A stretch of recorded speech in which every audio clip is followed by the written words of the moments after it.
Hey everybody, welcome to Pealed Back's LiveCast Conversation with series. On episode 8 today, we have a good friend of mine, Brandon Archer. Brandon, thank you so much for being on the show today, and I'm really looking forward to seeing where this conversation goes. For anybody who doesn't know, Brandon Archer is an incredible coach who specializes in helping men live up, doing men's work. And I'd actually love for you to kind of do a little intro of yourself. Tell us your backstory, because that's always an interesting tell about how you got here.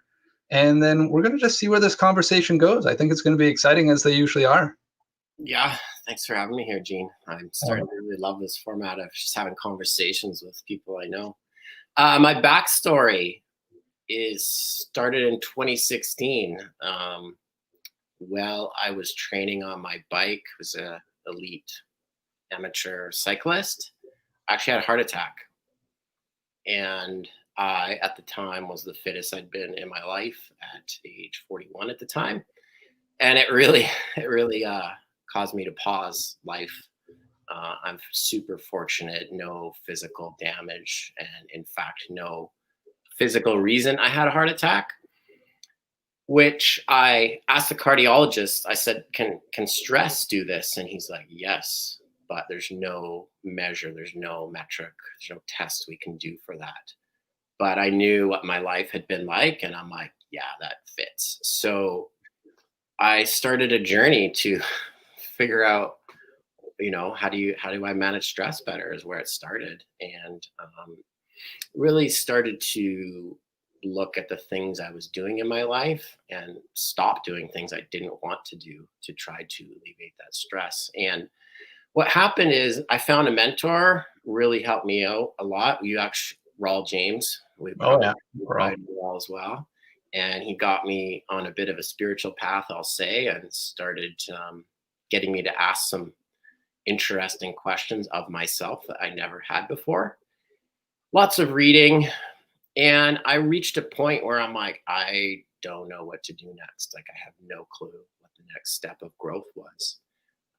A good friend of mine, Mike Shaw, suggested a book to me called Way of the Superior Man by David Detta. Which I think it's actually on the shelf. Yeah, so it's like a men's work, have to read book for any man, in my opinion. And it opened my eyes. My then relationship, I could see what I had been doing that wasn't working.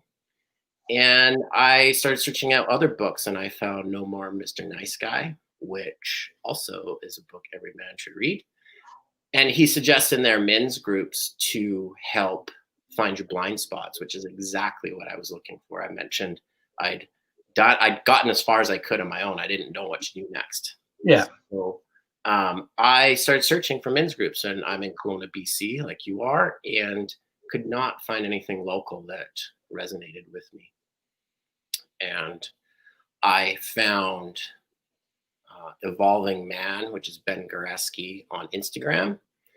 And he was just starting up an online men's group called the Samurai Brotherhood. The Samurai Brotherhood has existed in Vancouver since 2015 in its current format.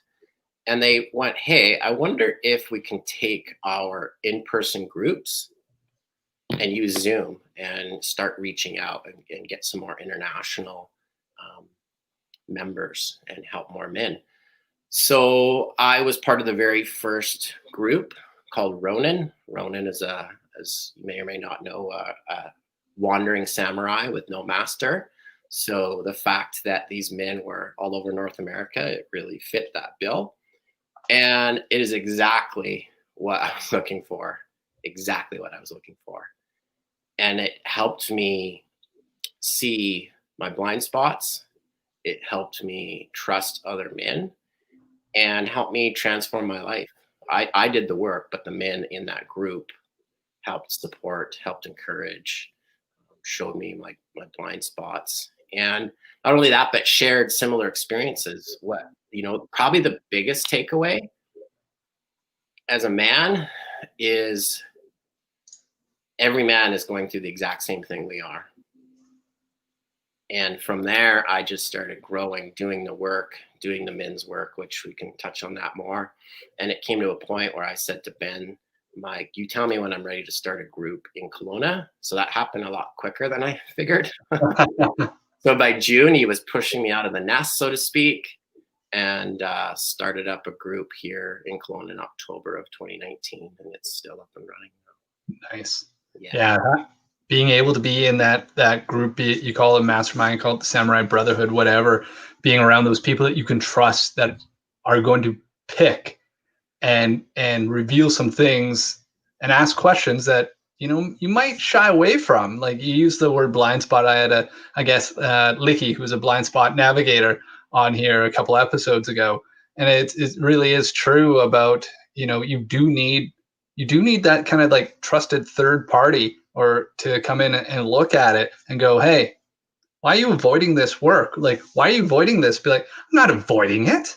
Well, maybe I am. And it's so interesting to see how we, no matter what part of your journey on self-awareness you are, there's always something that you're hiding from yourself.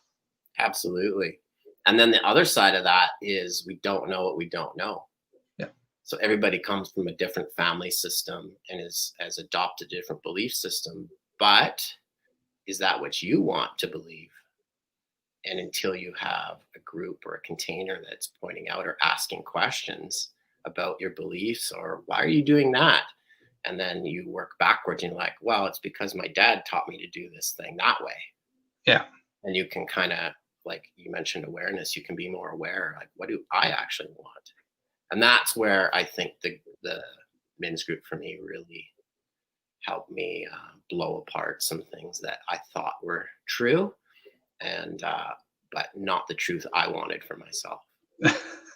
It's like that Batman quote. It wasn't the truth you wanted, but it was the truth you needed.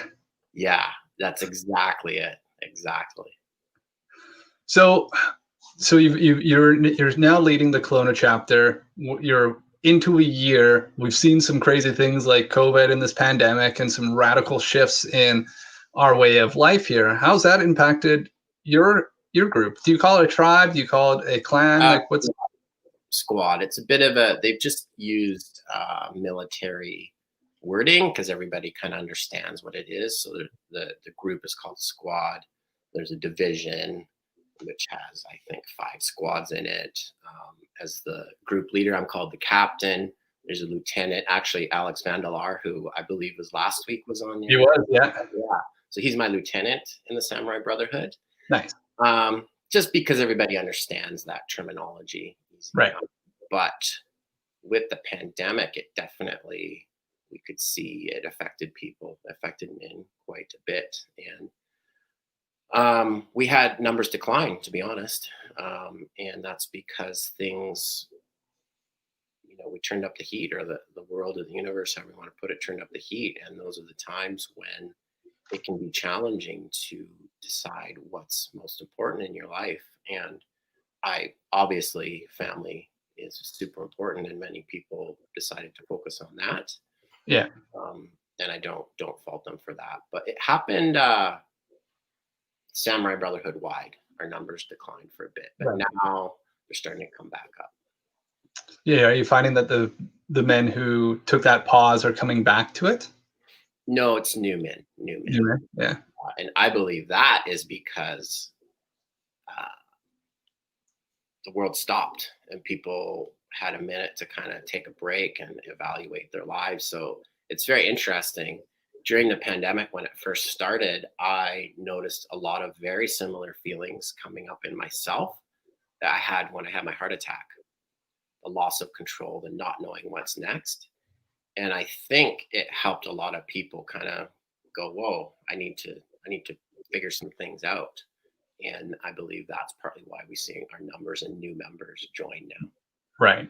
You know, I know we've talked about this before. I've called it the Great Pause for a reason, because I think there's been a lot of people that have been just like going flat out, trying to be as busy as they could be, and to have all that stripped away, going, whoa, do I even like doing any of those things that I just did a decade worth of doing for the sake of it?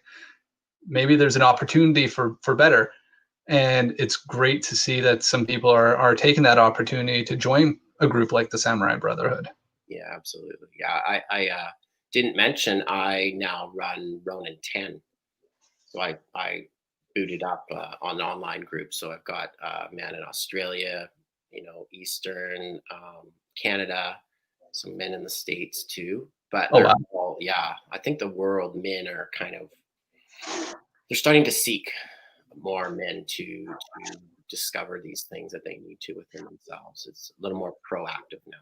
Right, and it's totally. I think obviously there's been a big, well, maybe it's only because I look at it and talk to people from this similar mindset, but there's been a shift around like what you've done talks around masculinity, and you even did a talk at our JCI regional conference this year as well around that, and just how that view of it has totally changed over the last set of generations, where it was like the suck it up princess and just keep going and work until you can't work no more, and definitely bottle all those feelings and put those on a shelf and don't you dare open it.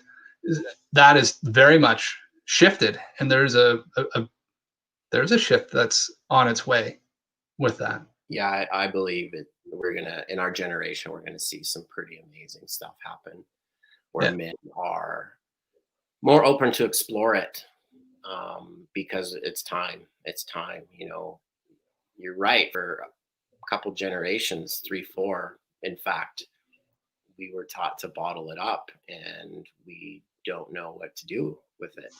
Yeah. We, as a society, the rise of feminism, which 100% needed to happen, that these powerful women rise up, and men were told suppress your feelings, let them do what they need to do. That's great, but we don't know how to interact on that level. They've risen up, they've done their inner work, we'll call it, or spiritual healing, or whatever you want to call it, and Yeah. then kind of like stayed put for a really long time. But that's not working for anybody anymore. No, definitely not. Right. It comes down to like, what is some of the root causes of, some of the horrible, domestic violence and broken families and stuff. It comes down to people not knowing how to manage themselves, because we're not really taught that. It's not like we're taught that in school. Be like, hey, go do some math, go do some writing. Be like, oh yeah, all these feelings and everything else that you got going on. Now, maybe that's changed now because we've both been out of school for quite some time. But, at least back in our generation, that wasn't really taught, like emotional regulation. What does resilience really mean? How do you play within the, um, I don't even want to use it's like femininity and masculinity. How do those play into the fact that, some of your talks you've shared is that everyone has traits from all those. Those aren't like gender specific. It's that energy side of it, right? Like maybe you want to share a little bit about your views on that energy and how they play together. Yeah, for sure. I want to point out, you mentioned we never had that in school. You're right. But I have been in an elementary school in the last couple of years because of the cycling programs I was running. And they are bringing mindfulness into schools now. And that just made my heart feel so good, because those kids are going to have a very different skill set than we were given. Oh, big time, right? They don't have to wait till they're 40 to figure it out. Yeah, I don't have to wait till 40 and go, wait a minute, none of that stuff worked, I was told. But yeah, I'll be happy to share on the masculinity and femininity. Kind of another thing tied to the schoolwork, or the elementary schools, and the mindfulness there is, and you touched on it with like domestic violence. It's men primarily committing these things, doing these things that are not okay. And it's a collective, a couple generations of, in my opinion, not knowing how those emotions are coming out in really negative ways. So that's a bit of my mission, is to help some of these men that are willing to look at it. And the masculine and the feminine, like you brought up, that is, I could talk for days about that, because it's been my personal journey to understand it, because I can feel it. I've felt it for a very long time, but we were never taught what it is, or what it means for us, or how to use it. And Yeah, you were at my very first masculinity talk where I questioned the audience. Is like, when you hear masculine traits, what do you think of? Yeah, we had everybody write down some things, and feminine write down things, and then we looked at them and go like, now what's gender specific? They're not Yeah. at all. We both have those traits in us, and the challenge with when we use the word masculine, I believe for the last few generations, when you say the word masculine, our minds, our subconscious is automatically putting toxic masculine in front of that, because that's what we've been fed for a very long time. So everybody has shied away from it. Oh no, masculinity? No, that's not okay. But that's not true. We actually need it in our society. We need it within ourselves. Women carry these traits too. So I don't have a list in front of me, but some of the masculine ones are like decisive, assertive, confident. Those are kind of under that one. And then the feminine would be loving, caring. So already people are listening are like, yeah, but that has nothing to do with man or woman. You're like, you're right. Yeah. You're absolutely right. But I will reference my journey. You can probably back me up on it. The men's groups I run, definitely, this is a theme, is that the confidence, assertiveness, decisiveness in a healthy way, I did not know how to display that. It came out in a very unhealthy way with quite often anger based. So the growth and understanding the masculine now is, how do we adopt those things in a healthy way and from a grounded place as men specifically? How do I emote those? How do I show that to my spouse, my friends, my children? And it fascinates me, because I've seen the changes men have made in men's groups, learning how to tap into these very healthy masculine traits, and it changes their lives and it changes their relationships. Oh yeah. Well, it's what is it the saying about a cheetah doesn't change its spots? Be like, well, in this case, it very much is true, right? Like we are being humans, we are programmed for growth, but we have to be willing to step into that growth. That comes from like parts of my conversations around the uncomfortableness and getting out of your comfort zone is like where the real growth begins. Like we are programmed to stay, our subconscious is trying to keep us safe by keeping everything the same.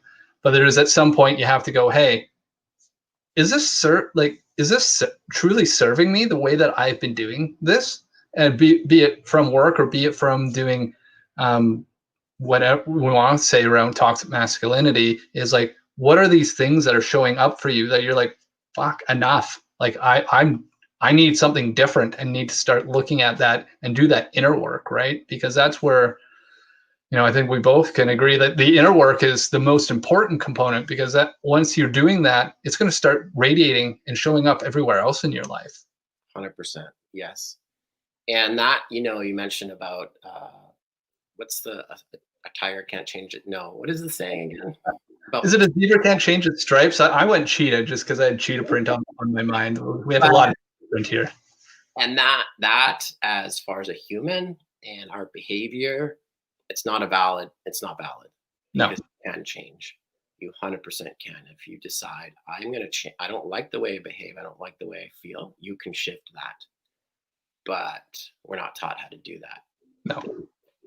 En masse anyway. But it is possible. I've seen it many times. And that inner work, people are, that may not have heard of that. They're like, what are you guys talking about? Like you're talking Egyptian or something.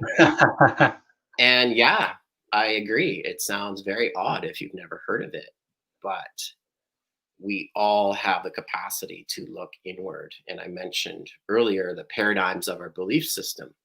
We're given a set of programming from childhood, high school, interactions with parents, grandparents, friends, and it's that subconscious programming in the background. But you get to choose if you like it or not. And that's where that inner work comes in learning ways to question what you believe so that you know what your inner work might be. It might be, a common one is actually around money. What's your money paradigm? What do people believe about money? That it's hard to come by, that, scarcity mindset, Yeah. that's a really common one, especially with entrepreneurs, right? Oh, yeah. It is interesting. You talk about entrepreneurs is because they are really scarcity mindset. Like they're willing to take a risk that others might not, and maybe they have a different set of like skills. I think a lot of it is based around risk assessment, but they're very good at taking risks because they're willing to do it. But there's also a bit of a scarcity at some point around the types of risks that they're willing to take as their pile gets bigger or as their success grows. It almost seems like for the most part, and this is a generalization, and I'm sure somebody will counteract this, but from what I've seen is like you get to this point of like, I've made all these like really tiny risks in this really tiny bubble. You get into that next one, you're like, I don't want to lose this bubble, and then you never get out of it, right? Because you're just playing defense all the time. Mhm. Yeah, so that's a belief that can be shifted. I've Yeah. seen people shift it. You probably have too. And I think that's a really important thing to anybody listening is you're not stuck with the belief system you've been given. You're just not. That's not true. But what does it look like to change it? It looks like work. Oh, and hard work, right? And, you have 3 C's that you talk about on your Yeah. for your framework. Share what I think your 3 C's totally fit in with what that hard work actually entails. Yeah. So this is my coaching framework. And the first thing you need to have is courage. You have to have courage to take the step to want to change. You have to have the courage to look at parts of yourself you may not like. And then the next one is curiosity. You have to learn to get very curious. You have to start questioning everything that happens around you, to you, your thoughts, because the curiosity is really how you start peeling back, peeled back, the layers, the layers of your belief system to see if you agree with that. Yeah. And then the final one is consistency. This is not like a course you take and you're done. This is a new lifestyle that you need to choose of consistently applying courage and curiosity, and then the work that around what you discover when you're getting curious. Yeah. And I love the fact that you pointed out that this isn't like just a workshop. This isn't just I'm going to go and get an injection of curiosity and courage, and then I'm good. Like, no, you have to cultivate that every single day.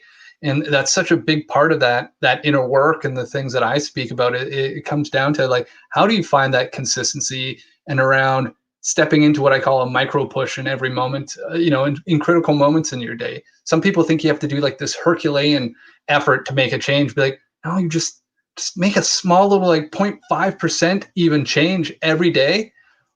That adds up. Like if you're getting like 1%, 2% improvement in little areas every day, and you flip that around into like a money talk, could you imagine how rich you would be? Now think about how rich you will be as a person, as your values evolve, as you start to look at your life differently. It's going to affect you. It's going to affect the way you show up with your family. It's going to affect how you show up with your friends, and especially with your work. You may find that all of a sudden you're on a really wild roller coaster for the next 2 to 5 years, as you're like, wow, this is who I was actually meant to be, and trying to peel all that back and find that core and then rebuild it in a shape that you want.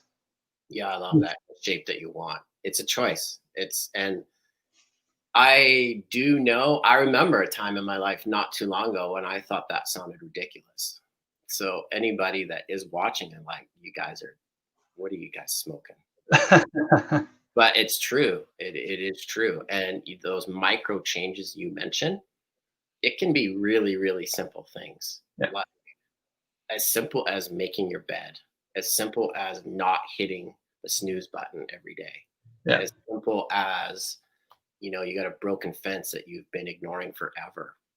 Every time you make those little micro choices, you're helping you're reprogramming your subconscious, and it works magic.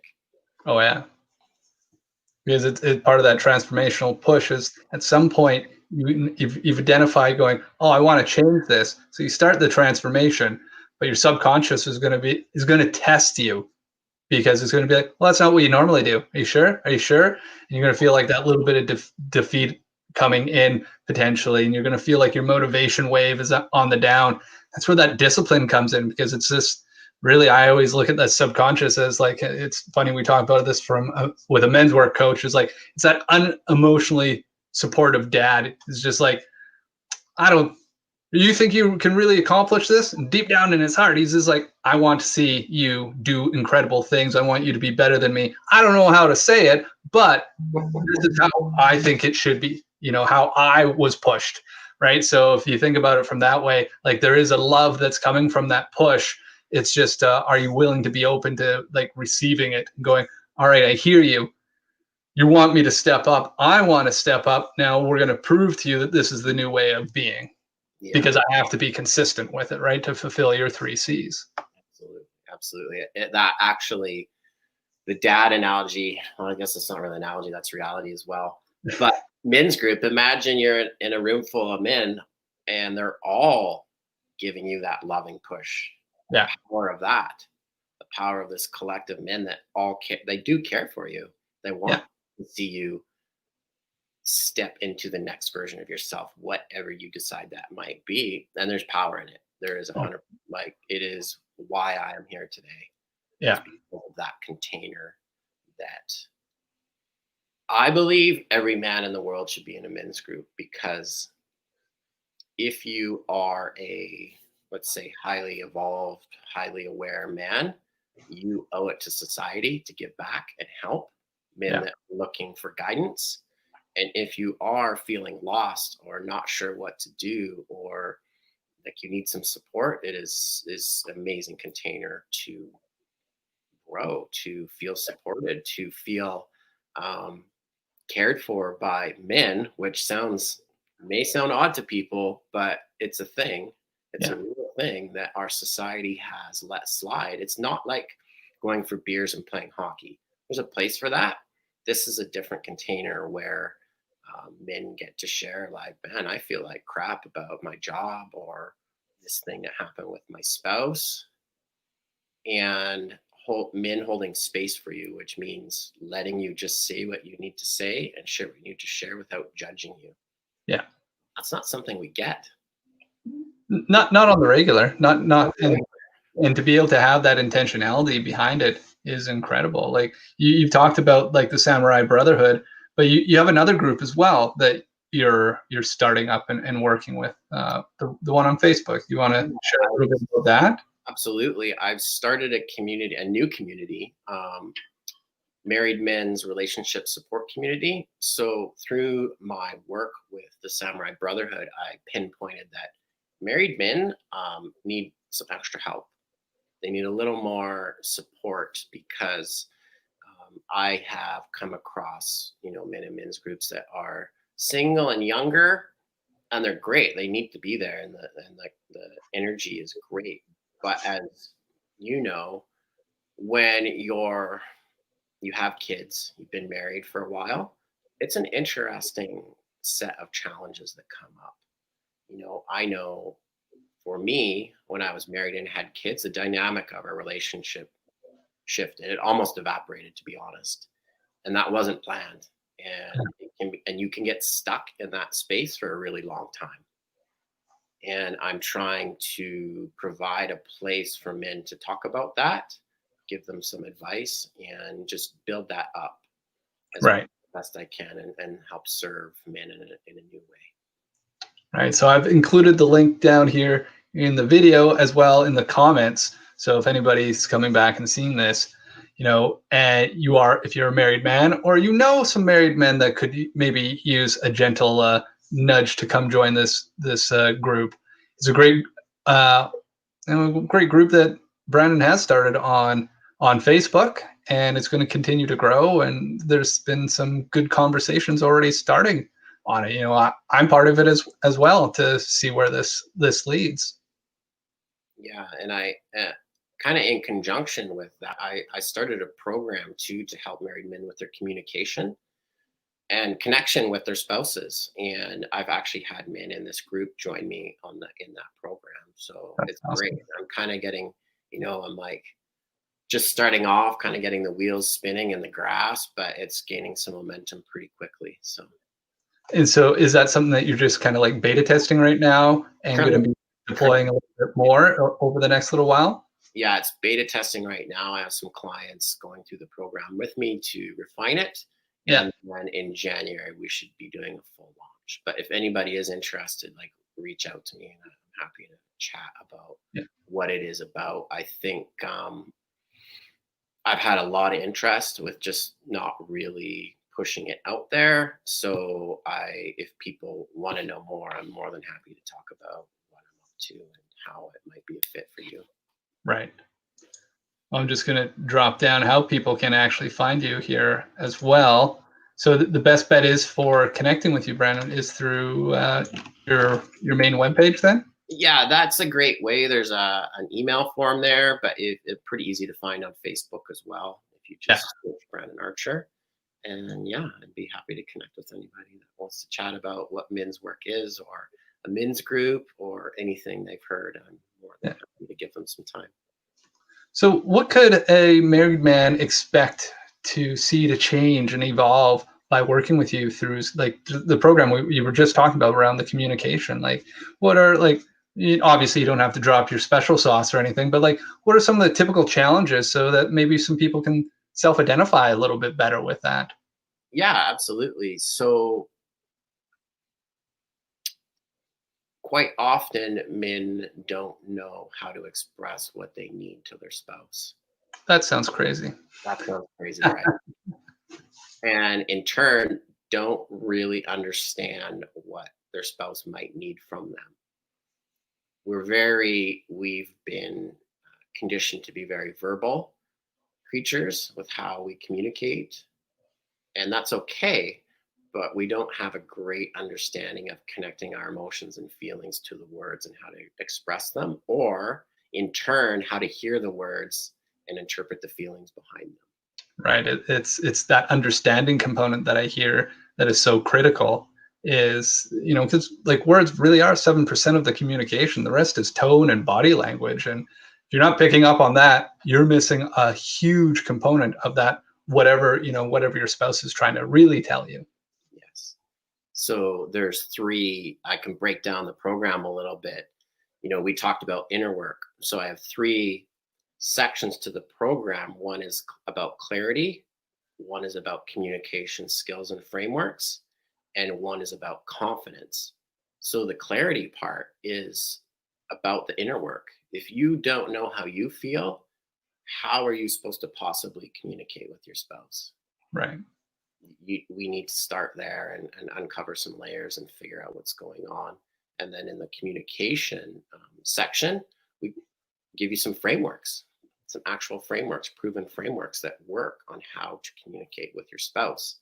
And then the last one is confidence. Is like, how do you have the confidence to use what you found out about yourself, your new communication skills, and confidently stand or sit or speak with your spouse and know that you are on the right track. Right. And it's going really great. The men in the program are really enjoying it and lots of good takeaways. So I'm excited to The real reviews might come from the spouses, not so much the men. That's true. I should ask for some phone numbers and talk to them. Well, like what how I view it is I'm very servant focused. My leadership's always been around like helping serve others, and I think that's you talked about masculinity earlier, is like that's what I continue to hear is like we're actually here to provide help. We want to help, like we're built to do things and to actually protect and provide and like accomplish great things. So finding that way to do that while realizing you can only do that if you understand the needs of the people that you're trying to serve. Yes, absolutely. And I think to pull on that a little more, you need to know what you need first. Yeah. You know, you need to be grounded in yourself as a man, especially. And I've watched men, once they reach that point, their lives just change and unfold in front of them more the way they want. Yeah. It's not that they're necessarily,